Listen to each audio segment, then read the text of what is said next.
اللهم صل على محمد وآل محمد.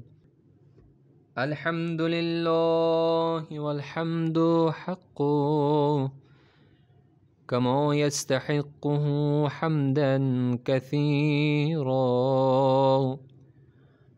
وأعوذ به من شر نفسي إن النفس لأمارة بالسوء إلا ما رحم ربي، وأعوذ به من شر الشيطان الذي يزيدني ذنبا إلى ذنبي، وأحترز به من كل جبار فاجر وسلطان جائر وعدو قاهر.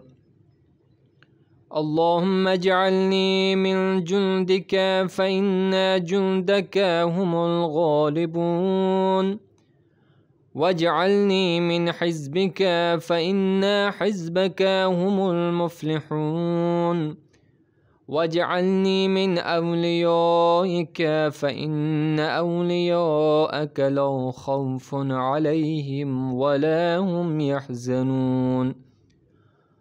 اللهم أصلح لي ديني فإنه عصمة أمري، وأصلح لي آخرتي فإنها دار مقري، وإليها من مجاورة لآم مفري، واجعل الحياة زيادة لي في كل خير، والوفاة راحة لي من كل شر.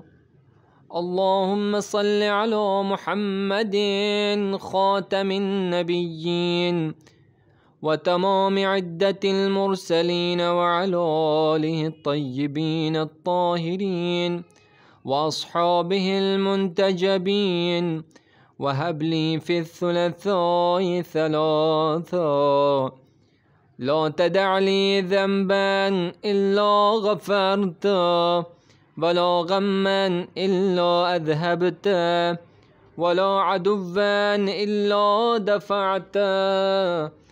بسم الله خير الأسماء، بسم الله رب الأرض والسماء، أستدفع كل مكروه أوله سخط، وأستجلب كل محبوب أوله رضا، فاختم لي منك بالغفران يا ولي الإحسان.